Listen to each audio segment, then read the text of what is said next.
Welcome to the Real Life Wellness Podcast, the show where we explore how to create your own wellness. We dive into everything that happens on the journey to a happier, healthier, and more balanced life. I'm your host, Faith Lauterbach. As a registered nurse and a holistic wellness coach, I have a passion for empowering people to create a vision for their life, prioritize themselves, and then live the life they want. So get ready to discover new ways to nourish your body, mind, and spirit. Let's embark on this journey together and make wellness simple.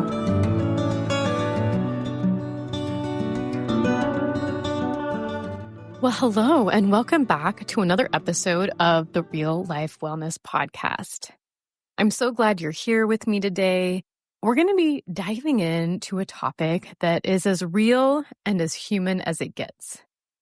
So welcome to episode number 26, What to Do When You Fail. Okay, notice I said when you fail, not if, because as much as I used to wish it weren't true, failure is part of our life. Now, I want to share a bit of my own story here. My past self tried really, really hard to dodge failure and avoid feeling uncomfortable. From the outside, I probably looked like I had it all together. But on the inside, I spent a lot of energy staying small, making choices from a place of fear, and just trying to play it safe. But here's the thing. Some of the best experiences and biggest positive shifts in my life have come from things not going according to plan. It took me a while, but when I started to embrace this, instead of fighting it and trying to avoid it, life really started opening up in so many different ways for me. I began living more aligned, connected to really who I was. It gave me an opportunity to actually learn who I was instead of trying to always stay comfortable and stay in this safe bubble.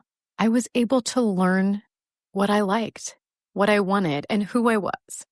So if I can learn this, so can you.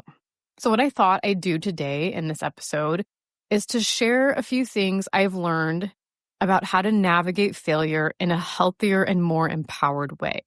So I want to go through 3 different steps that have worked for me in this, and then I'll give you some examples to kind of guide through that. All right, let's get to it. The first step that's helped me with navigating failure is to first pause and acknowledge. One thing that I used to do was hit the fast forward button anytime I felt discomfort from something not going the way I wanted to. This could look like just rushing in to fix whatever it was or distracting myself just to get to that next thing. I wanted to kind of get to the quote unquote new normal. And I wanted to get there really fast. But what I've realized is when I skipped over that discomfort part, I wasn't processing the experience. And so I wasn't really learning the lesson because I wasn't feeling what was happening. So now I make space to pause and just sit with it. There's a quote from Glennon Doyle that helped me so much during a tough time in my life. She said, "Pain is a traveling professor, and the smartest people I know are the ones who say, 'Come on in and don't leave until you've taught me what I need to know.'" And so that word pain can be replaced with disappointment, fear, embarrassment, whatever that uncomfortable feeling is that you want to just go away as quick as possible. It's there to help us learn a lesson. It's there to teach us something. And so when we invite that uncomfortableness in and just sit with it for a moment, it can really help.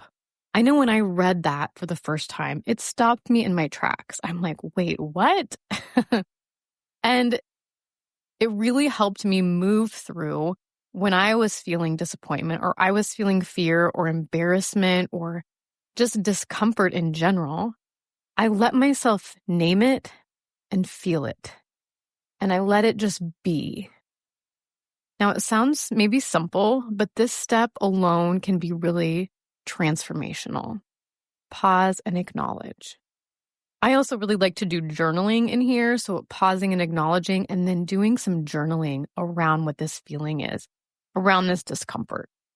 That can be just an extra little step if journaling is something that you find helpful. Okay, the second step is to seek the lesson.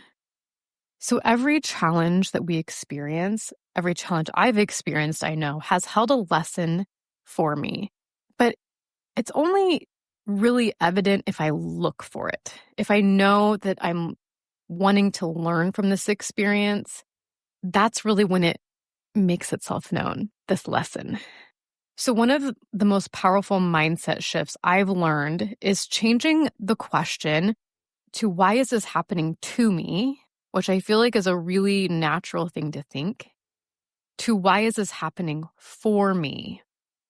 Now, I want to note here that asking why this is happening for me, to me, does not mean that I want whatever the situation is to be happening. But like many things, these circumstances may be out of our control. A situation is happening, and we automatically think, why is this happening to me?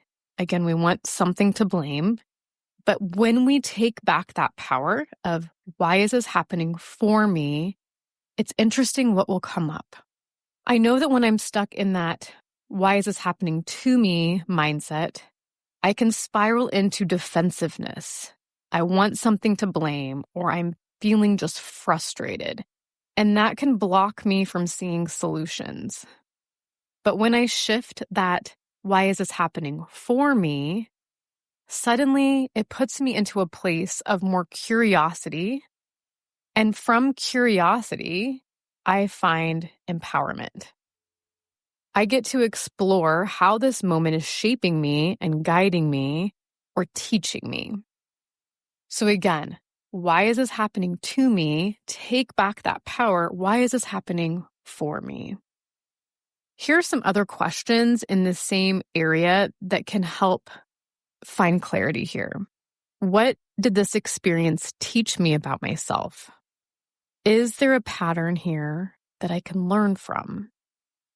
Maybe this is a situation, or maybe I've seen similar situations like this happening in my life. And taking a moment, I recognize some patterns. Also, how can I approach this differently next time? These kind of reflections can really help to see challenges as more of a stepping stone instead of that wall or a roadblock that's going to block us from progress. Okay, so after we have paused and acknowledged and then seek the lesson, the next thing is focus and reframe. So for me, reframing has taken the exact same circumstance, but shifts how I'm interpreting it. It has helped me move from feeling defeated to feeling that empowerment, which I think is always the goal for me in a situation, is to have that empowering feeling. Here are some quick examples of this.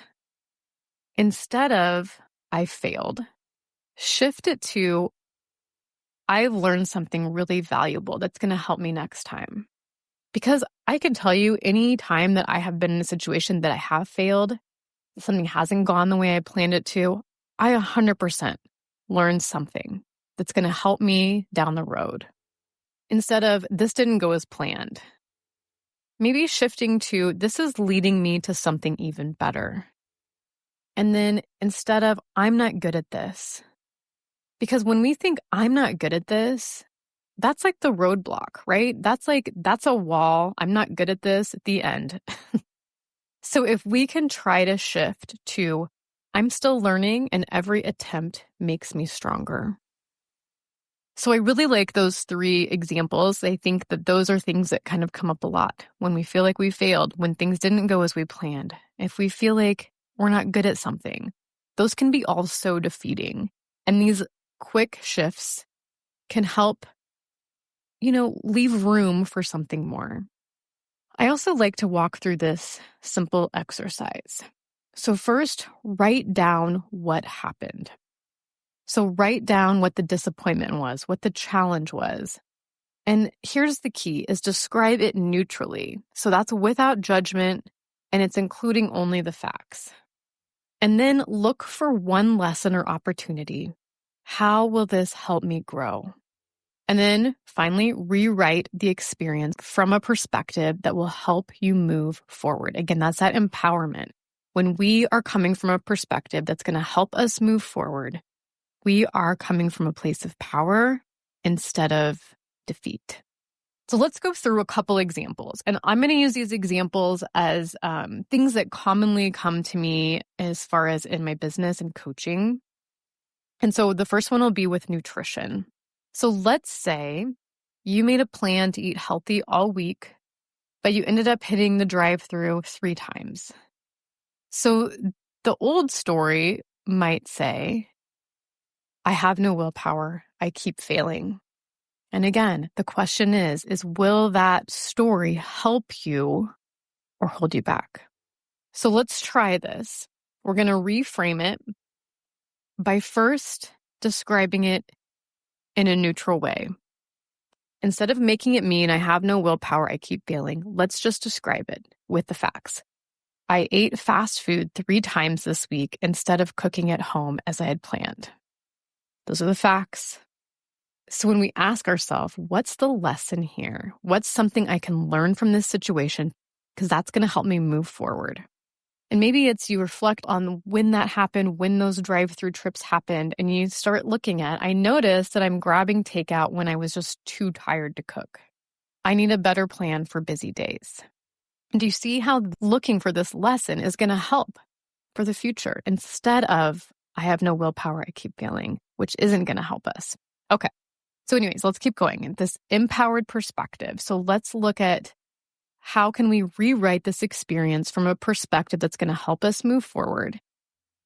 So here's an example. I'm learning what works for my life. I'm going to start prepping some simple meals to have quick, healthy options ready. I'm making progress by adjusting my approach.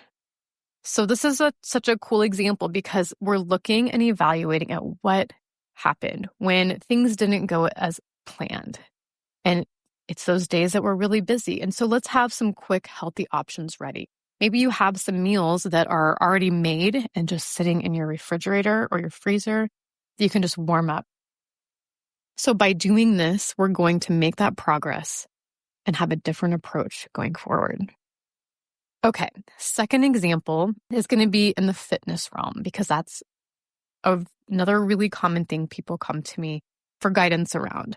So let's say you told yourself that you would work out 5 days, but you only worked out 2 days. This inner critic might say, I'm just lazy. I'm never going to get it. I can't ever make it happen. Again, the first thing I'm going to say is, does that statement help you? Usually it's a no. We usually cannot come to a place of positive change from a place of negativity. And so let's go through this. Again, the neutral fact, we're going to just describe it using the facts. I worked out 2 days instead of 5. So let's do a little reflection and look for the lesson here. First of all, I still showed up twice. Maybe my goal needs to be a little bit more realistic or scheduled at a better time. This is something I see all the time, is people want to go in with really big, lofty goals instead of taking it small and working towards those. That is a great lesson. Okay, my goals maybe need to be a little more realistic for my situation right now. And so then we're going to look at that empowered perspective. So, how can I move forward in this and rewrite this experience to help me in the future? I'm building consistency. 2 workouts are still progress. I'll commit to 3 next week, and then I'm going to build from there. Looking at maybe those 2 that worked out, what was going on those 2 days? What made it easy? And think of how can we make what we want to do easy? Okay. I hope that you could see how some of these small shifts that remove the judgment, remove the shame, and help us focus on solutions and growth can really help us reach goals, help us to feel good, and to help us to do what we want to be doing. So All right, a brief kind of overview is we paused and acknowledged. So instead of fast forwarding, instead of hitting that easy button, we're going to pause and we're going to acknowledge and just sit in this discomfort for a little bit. Name it, feel it. We're going to seek the lesson. And so we're going to be looking for, instead of why is this happening to me, we're going to think about why is this happening for me?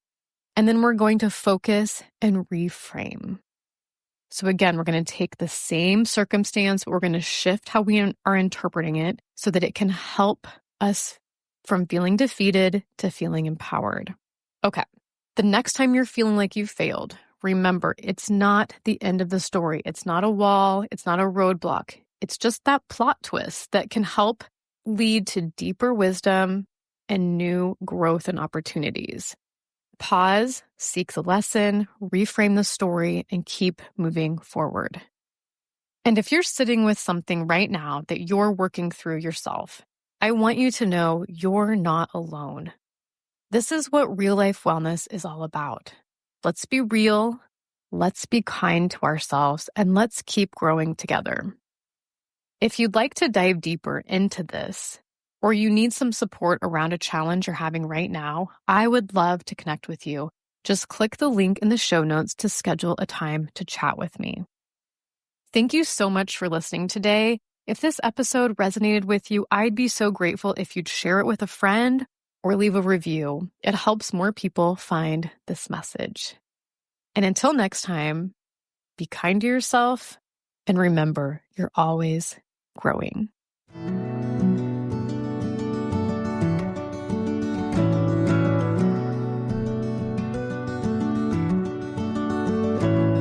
Thank you so much for tuning in today to the Real Life Wellness Podcast. To stay updated on my latest episodes and wellness insights, be sure to subscribe to the podcast and follow me on social media. If you have any questions or topics you'd like me to explore, feel free to reach out. I love hearing from you. If you could, please review or rate this podcast on Apple or Spotify to help more people learn how to make wellness simple.